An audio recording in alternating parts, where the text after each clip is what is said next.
I was very anxious because I had never spoken Spanish to a native Spanish speaker before. So I was sitting there and I didn't want them to think that I was dumb or that I wasn't picking up on what I was learning in class.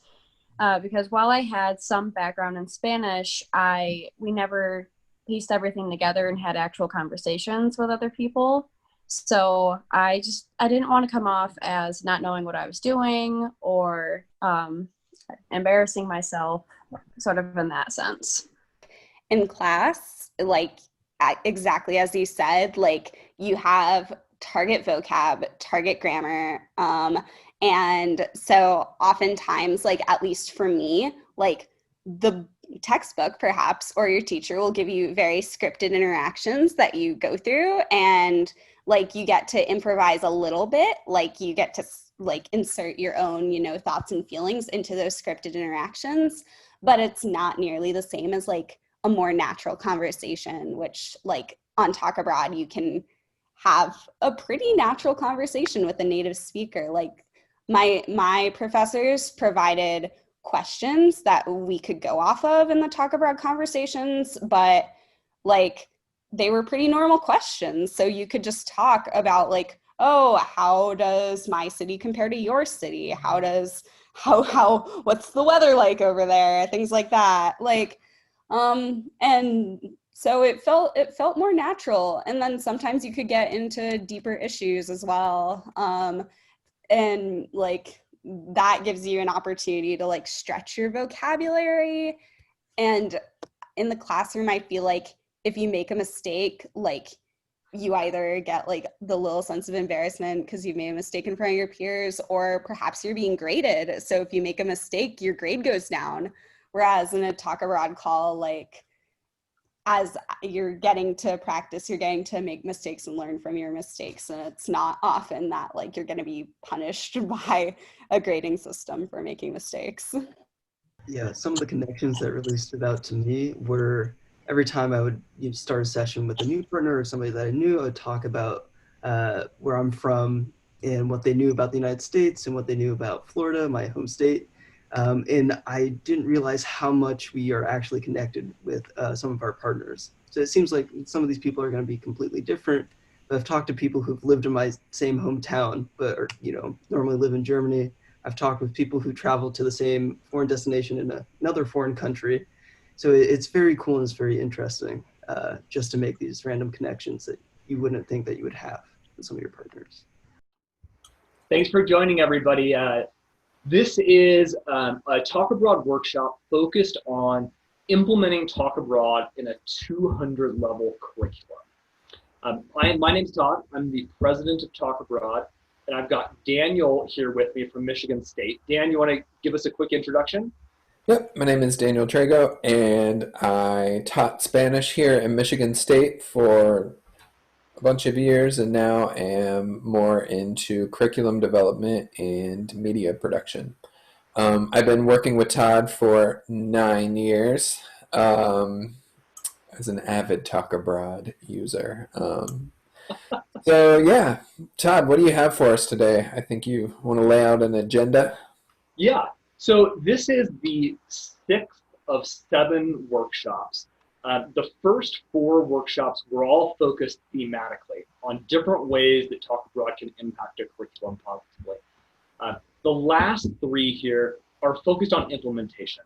The first one is focused on a 100 novice level. This is focused a little bit more on a 200, so the 3rd or 4th semester of learning for students. The next one is going to be focused a little bit more on assessment. If you have missed any of these and you want to go back and fill in, they'll all be available on the YouTube channel, so you can always look at them in the future. 200 level curriculum implementation. Daniel, maybe we can just start off with, if you are, as a curriculum designer, coming at Talk Abroad, you've seen some of the previous thematic videos and are thinking, boy, I think I could really engage students and build confidence in my students by adding in some interactions with a native speaker. Where would you start in your thinking on this?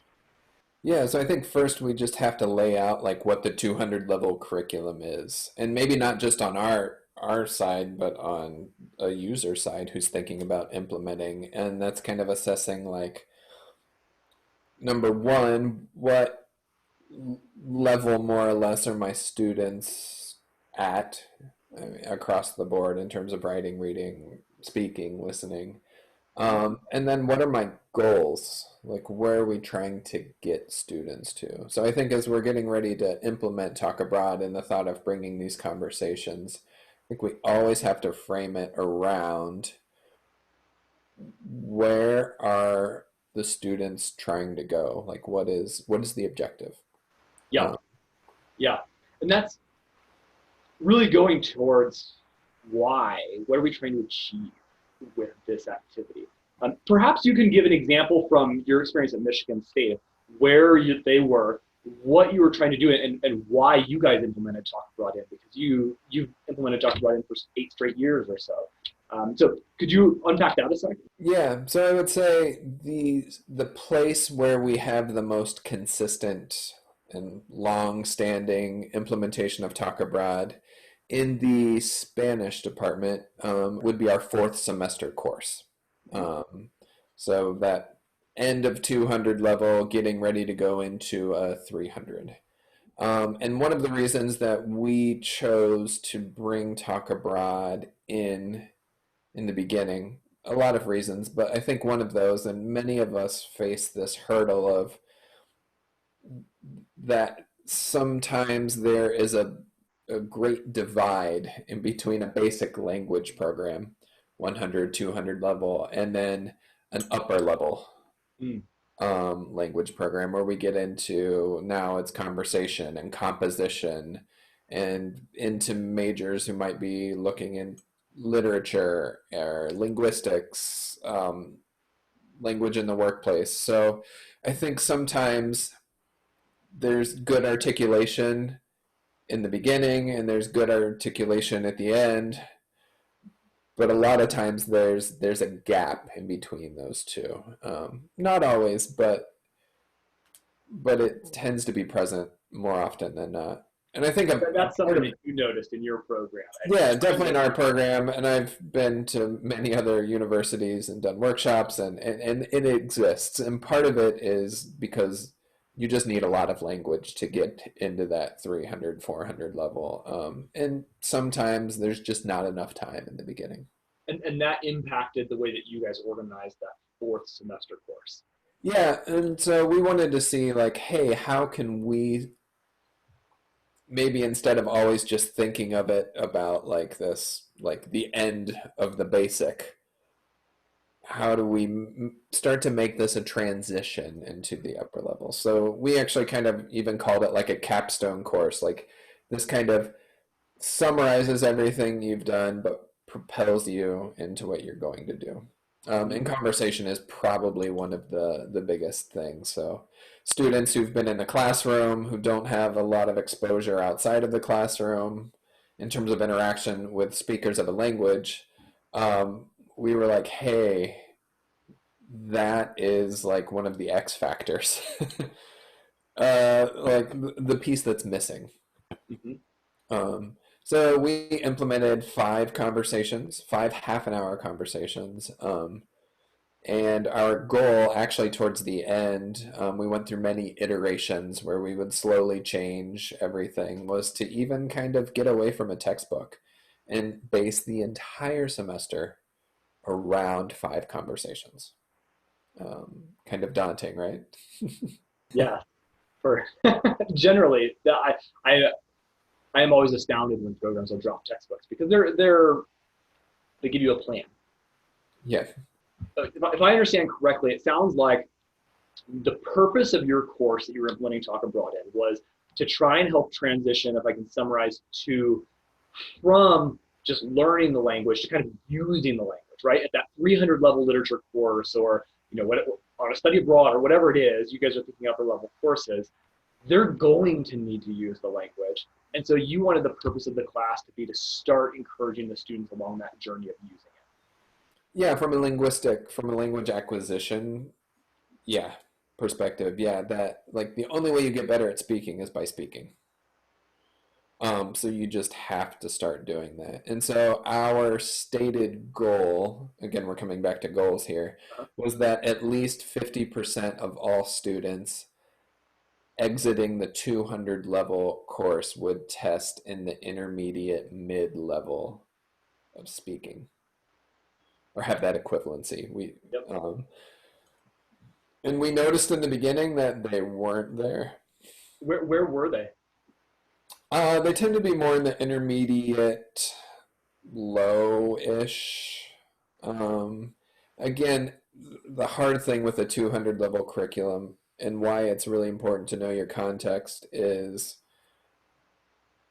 like we'd have advanced speakers, we'd have some even like novice high people who are just barely hanging on. In terms of speaking, your reading and writing and listening might test differently, but we noticed that speaking was really low.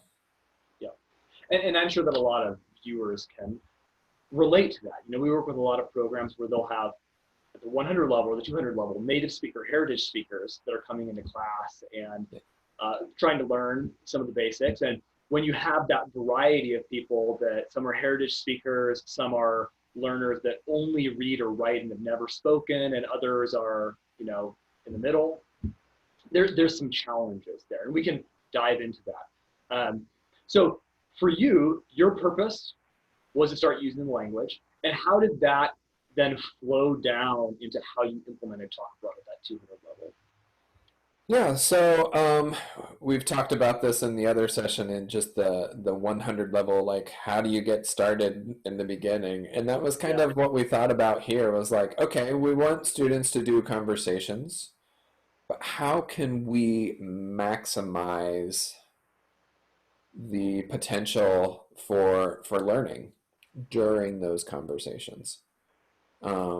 And learning not just about the language specifically, but culture, like all of these discourse strategies, like interpersonal connection, like all these different things. But how do we maximize? Like, on one hand, 30 minutes might seem like an eternity to talk with someone.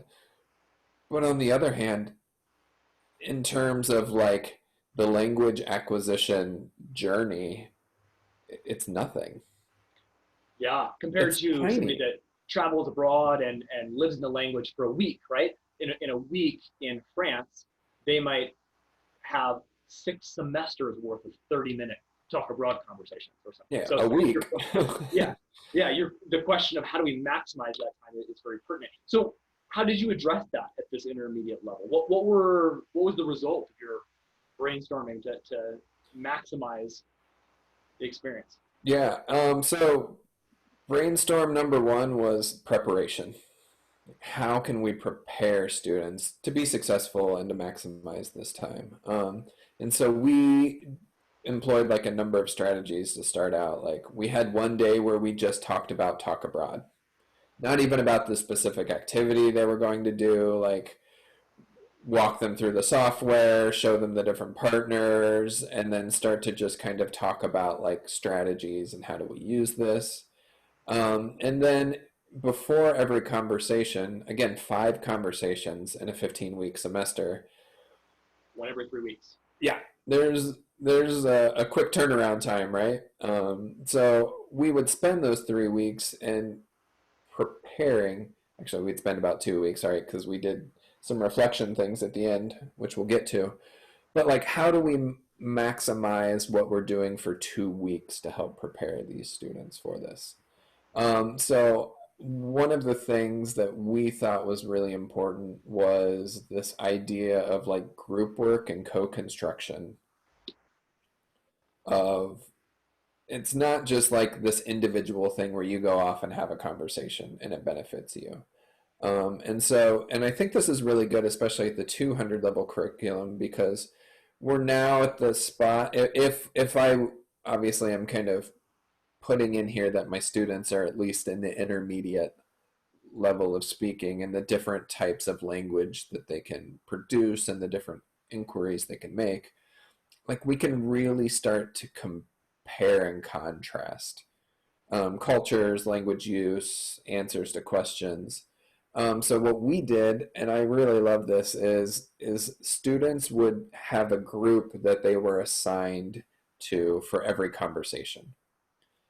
And in this group, you would work together in class for those few weeks. You would brainstorm your questions. And what was really cool is whatever we were doing in class, I would assign the group a moment to develop a strategy for their conversations. So like, hey, if we're this is maybe, I'm trying to think of a good 200 level conversation. We'll just throw food in there because I love food. We do it at 100 level, but you can do it so much more too at various levels. But like, instead of just like talking to a person and being like, hey, what food is popular in your country, right? Which is just kind of, it's a very shallow, like it starts to get somewhere, but in the long run, it's not super informative. So it's a 100 level question. Yeah, that's kind of like a 100. So now I assign, okay, group number 1, you guys are going to look at food and maybe habits on like eating out versus eating in. Like, so there's some sort of like inquiry and preference where it's not like looking for a cultural stereotype, like these are the foods, but more like what are some of the tendencies? And I would say, hey, do you guys want to, and they would come up with this, like, do you want to interview different people from one country? Because obviously one person, whatever they say, isn't representative of the whole country. Do you want to look across maybe like a gender line and see like how different genders might respond to this question? Do you want to look at some TalkAbroad partners who are older versus younger and see if there are differences? Like, do you want to pick different countries and compare those countries? So from the very beginning, they were involved in the strategy of preparation, knowing that there are going to be all these outcomes later on. But from the very beginning, they were working towards something, which I think was really cool and kind of compelling. And yeah, it was really interesting to see how different groups went about that. And then again, with the group work, like, you have strengths and weaknesses in different students, and they were able to kind of like push and pull and grow from each other. They would come up with all the questions that they were going to ask collectively. Talk about strategies if things wouldn't go well. Like, all of this they did together. And I imagine that sets you in a really good place for after the conversation, unpacking that again together in groups or as a class. Yeah, and I think that it's like the secret of the TalkAbroad conversation. Like, it's not, like, the conversation is like a tiny part of it, right? It's really the smallest part of the entire process. Like, it's not everything. And I think that is the distinction we want to start making in these upper level, where like in the 100 level, yeah, we do these things and like the TalkAbroad's the big thing here. But now it's like, this is a small part of the entire process. It's important and it's probably the coolest part, but it really, in terms of like time on task, again, it's a half an hour. 30 minutes. If you spend, like 2 weeks, like we've spent hours preparing for this. And then we're going to come back afterwards and reflect, because now my group they've done their research with their partner, they've done these different things, and they come back and they look and be like, oh, what did you learn? Okay, well, I learned this. Okay, how do we summarize this? What does this say? And then we would have the groups make a presentation to the class. And that type of presentation where they were comparing and contrasting cultures obviously aligns with world readiness standards. It does all this. They're getting different communication styles out there within groups, with a conversation partner, presentational in front of the class. Yep. But we found that the presentations were really engaging, because we started out like, people would just be like, oh, I talked to this person and this is what they like and this was interesting. And like, it was cool the first time, but like maybe the second or third presentation, like we see repeat conversation partners, and there's not novel information that challenges us or evokes. Turns out Raul's favorite food hasn't changed. Oh my gosh, is he the chef? I can't remember. Like, So real quickly, let's jump into a video and just hear another person who didn't redo their whole curriculum, but did kind of follow the same model here. yeah, awesome. Yeah, I do. I have them do a brainstorming in class with me. If it's topical, then we practice conversations about that topic in small groups and in whatever lesson planning I'm doing up until that point. Like for an example, I have done in that intermediate class a topic on film, because they watch short films and they learn to describe using past and present tense. And so we have this whole unit on film, and the vocab is fresh, and then they have small groups, and then the final component is that talk abroad. So it's scaffolded along the way. In terms of a worksheet, there's a brainstorm, just thinking through questions you want to ask, comments you want to raise, that kind of make some bullet points of where you want to take the conversation. Key advice for me is thinking through the pre and post assignments, especially giving the students a chance to reflect, to take notice of where they think they are and self-assess and set goals for next time.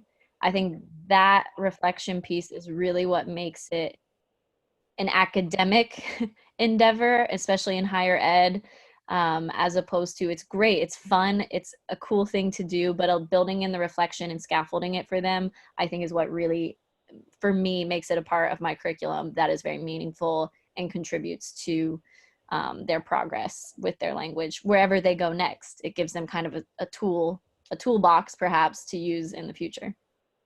Yeah, so I think, and you mentioned right before we went to that, like, oh, what if you can't throw out your curriculum? Like, we didn't start there. Like, we used Talk Abroad with our curriculum and then found that the Talk Abroad pre, during, and post was so robust that we didn't need it.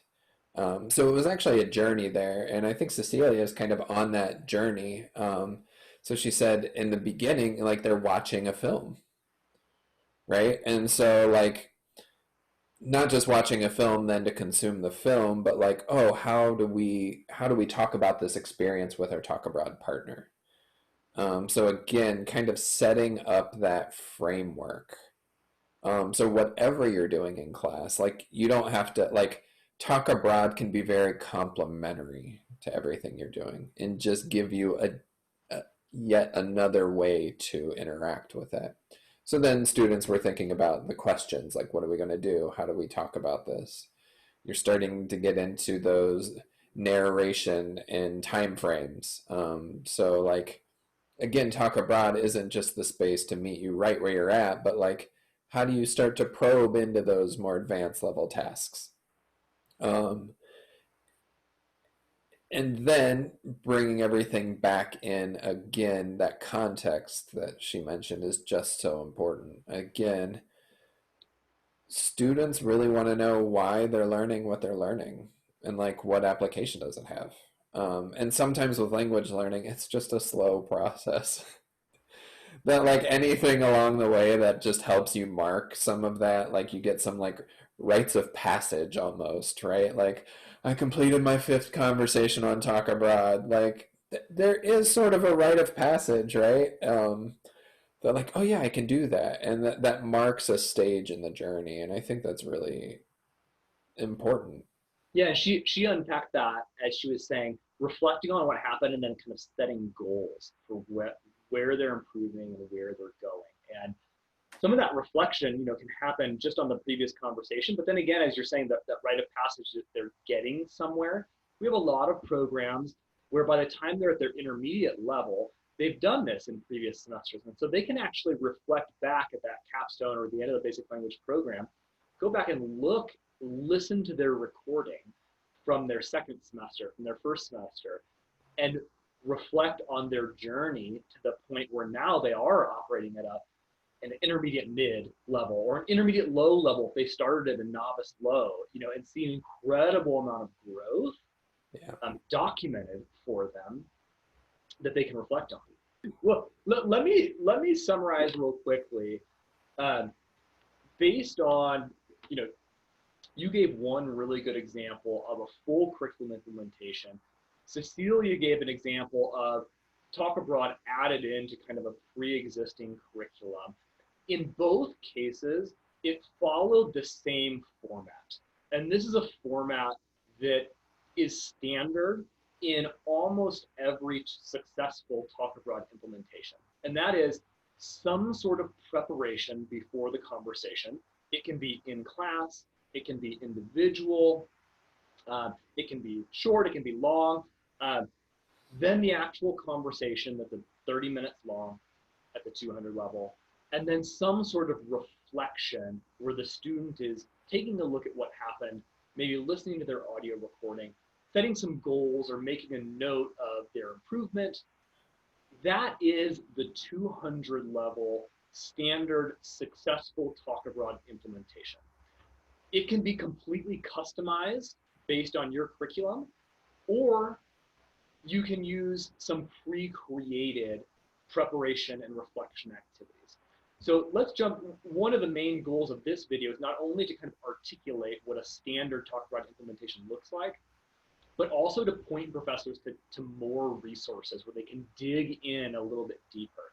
And the place that I want to go here are what we call Talk Abroad sequences, which are pre-created preparation, conversation topics, and reflection activities that are a really good place to start. For a professor who's just implementing Talk Abroad for the first time and wants to try it out, maybe even with just one conversation, the sequences will provide proven preparation, proven reflection activities so that you don't have to go through this whole process of creating your own curriculum and thinking everything up. All right, so here we are in one of our sequences, and this one is out of our student workbook, so this would be what the student sees. We also have the teacher version to help you out. And this one looks like the conversation is on clothing. I'm not going to spend a whole lot of time in the preparation on this. If you want to see that, you can go back and watch our novice level, the 100 level workshop, and I talked a little bit more about the preparation. I think the big takeaway here is that whatever you're doing in the classroom, how can you adapt some of that to help this preparation? And again, with this idea of maximizing the potential of learning during the conversation. Yeah, preparation, I mean, it probably should be the largest part of this. Like we have this here, this is kind of a standalone activity outside of a curriculum, so it's 45 minutes. Like you heard in our context, we spent 2 weeks preparing. That's how important I think it is.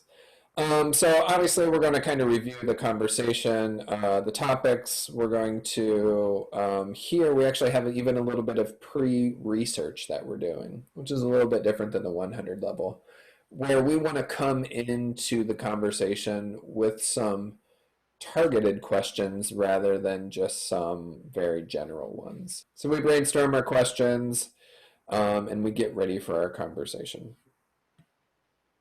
We practice that out and we figure it out. So what we want to really focus on here is the interaction piece. And just for you as the teacher, as the professor, instructor, how is this structured? The actual conversation itself. So here, again, we'll reiterate, yes, it's 30 minutes. But your student isn't speaking for 30 minutes. It's kind of a back and forth. So really 15 minutes, give or take, plus or minus 5 minutes is probably what's going to happen there. And so we have this conversation broken up into 3 10-minute chunks. And again, like 10 minutes isn't rigid, but this is more or less how much time you would spend. And what we've done here is we've kind of structured these chunks kind of like you would think of an OPI interview, where we're kind of like probing a level and seeing how the response is and then being able to adjust accordingly. So obviously your student will know how to do that for themselves, but we can see here, we'll walk through this and see how that looks. So in the first 10 minutes, we're going to introduce ourselves, get to know basic information, talk about your clothes, ask about their clothes. Maybe how do you, special occasions like dressing up, dressing down, those customs.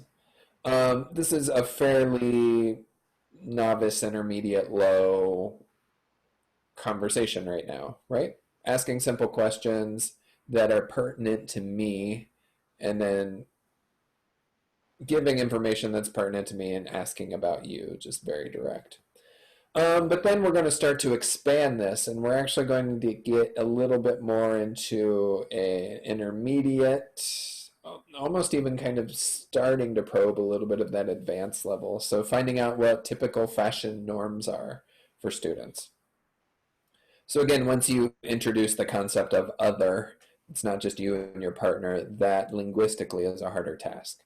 So we're starting to branch out from that. So I'm asking about what the students, what happens in the partner's country, and then I'm sharing about things here.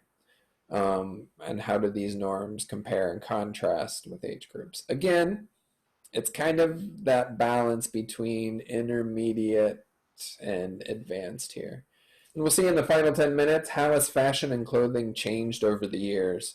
So now all of a sudden I'm introducing past tense, I'm introducing concepts that are somewhat vague and abstract. Why has fashion changed? What might come back? Important to note here, these, a lot for many students, will be well above their level. Oh yeah, totally.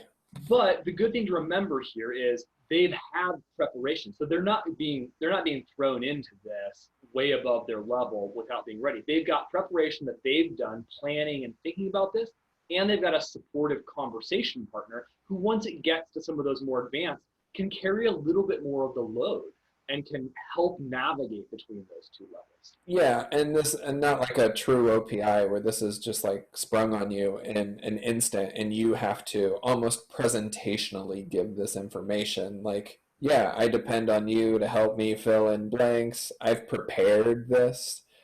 I know a lot of things about this and around this topic, so this isn't the first time I'm ever like trying to consider these things. Yeah. And that's the key. It brings it down a notch in terms of difficulty. Yeah, and it does give freedom to get off topic a bit too, right? So maybe you start talking about clothing, but then like it's still centered around that, but you kind of go off into something else, like maybe like uniforms or like sport, like all kinds of different things can happen, which is still really beneficial and still allows you to compare and contrast things. But it's not necessarily exactly what's on here. And I think having that freedom, for me, this is obviously a preference. For me, that is preferable for the student to have that natural conversation and give that space. And then we go into our reflection here. Super important is the audio recording. I say this time and time again. The ability to go back and listen to this audio is both humbling, and if again we're going to maximize that 30 minutes, why just have it be 30 minutes? Like, what if I listen to it again? Now I've got an hour with that same 30 minutes. So being able to use that and interact with it. We do a lot of transcription work, so I'm listening very closely, pulling out things I might not have caught during the conversation. I can reflect a little bit more. I can choose to look at my speech patterns and notice what's going on. I can choose to focus just on the speech patterns of the partner. And this will a lot of times go back to that purpose again. What's your pre-existing curriculum? Many curriculums are based around grammar or things like that. And that's another way that this can be integrated right in there is as you're doing the preparation, you're focusing on certain grammar, you're planning questions that are using the preterite, the subjunctive, whatever it is.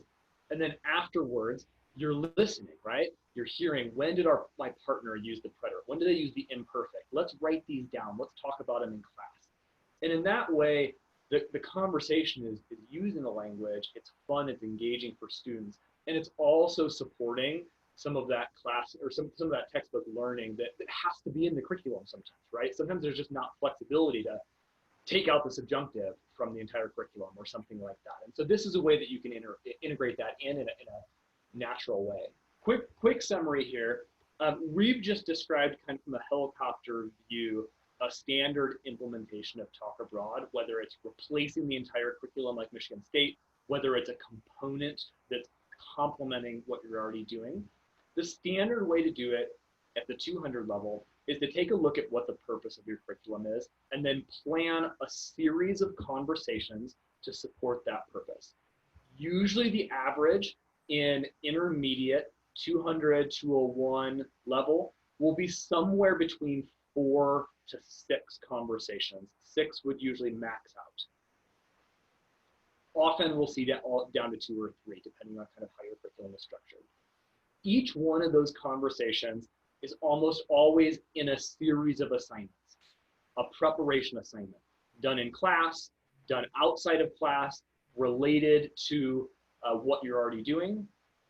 Secondly, a conversation topic that's planned appropriately that will take about 30 minutes on what you've been studying. And then afterwards, some sort of reflection that helps the student process what happened, plug it back into those learning outcomes so they understand why they did this conversation and have a context and can see their learning over the course of the semester. That right there is a very standard implementation, proven successful, and works really well. You can customize that all by yourself for, in a million different ways, but you can also simply use the TalkAbroad sequences that are already designed. They have preparation assignments, reflection assignments, and you can stick those in right into your curriculum today if that's an easier way to implement. And a lot of times when you're first starting, it is. You'll take one of those sequences, use it, and then adapt it a little bit, right? Oh, this sequence said to do 2 minutes of transcription, but that took my students, 4 hours. Let's remove the transcription. We're just going to do that. We're going to talk about that in class. You can adapt those sequences for what your goals are. A couple of resources as we wrap up here that are available as you're thinking through how to implement TalkAbroad in a curriculum. The sequences are some of the biggest ones. It's an easy way to take pre-created preparation and reflection activities, integrate them right into your curriculum. A second thing that we have is the availability of mentoring. If you've watched a number of these workshop videos, you'll have noticed that there's been a lot of professors that have popped in with commentary and their experiences. Almost every one of those has signed up for a voluntary mentoring program. If anybody wants to, or if you want to bang ideas off of another professor, exchange, get their ideas and opinions, we can set that up. Reach out to us right on your professor page on the left-hand side. There's a form that you can fill out requesting a time to meet with a mentor that has years of experience with TalkAbroad. The other thing that we have is actual curriculum consulting that's free. So if you have a curriculum that you're interested in figuring out, what do other people do? Can I talk with somebody that's really good at curriculum that can help me work in 3 conversations? I don't have a lot of extra space, so we're going to need to kind of work these into what we're already doing. We can help walk through how that might look in your curriculum. And then the last thing that I wanted to mention that specifically goes towards this idea of getting some students out there and getting that experience, even the ones that you think that might not be able to. We also have a TalkAbroad grant that allows you to implement TalkAbroad using the sequences or with some consulting. Try it out with a group of students in the curriculum where TalkAbroad covers the cost in order to see what that value is. What happens with those 18 students that you think can't do it or are unmotivated or don't want to engage in that way? Can we get them to engage? Can we get them to show some passion and to enjoy interacting by having these conversations? Reach out to us and you can follow the links that are here as well to learn more about that. But that kind of wraps us up for today. Daniel, anything that you want to add that we might have missed? No, I'm actually excited. I hope you guys do take us up on this. We want to hear your ideas too and see what can we gain. I think we're better together in that. So I'm just excited to see how people will use this in their context. Wonderful. If you're interested about assessment, the next video will be diving a little bit deeper into that as well. So thank you for joining us today.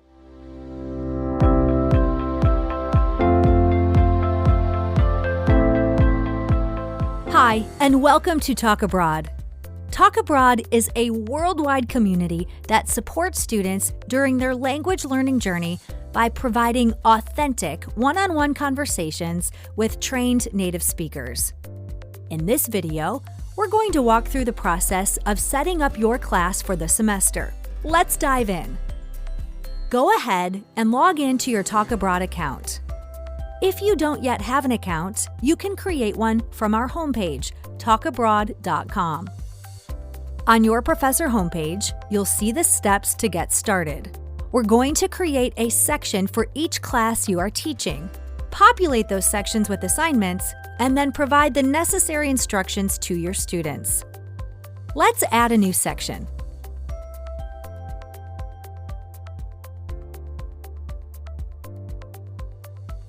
After saving your new section, you'll notice a section code has been created that begins with the first 5 letters of your last name. You'll need to provide this code to your students to allow them to register. When viewing your section, the column on the left will be populated with your students as they register. When you click on a student name, you'll see the conversation details and be able to access the audio recording. The column on the right contains your assignments. Assignments are your way of communicating with the conversation partner. Make a special note of the box labeled Topic for the Conversation. Usually 5 to 6 sentences in the target language describing the topic works really well. Create a separate assignment for each conversation your students will complete. As you know, our conversation partners are not tutors and will not be providing explicit feedback or any teaching. Feel free to reach out to your main contact at TalkAbroad for help creating assignments or to schedule a free session with a curriculum consultant.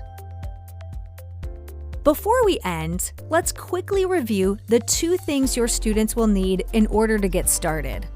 1. They'll need the section code located on your professor homepage in order to register. 2.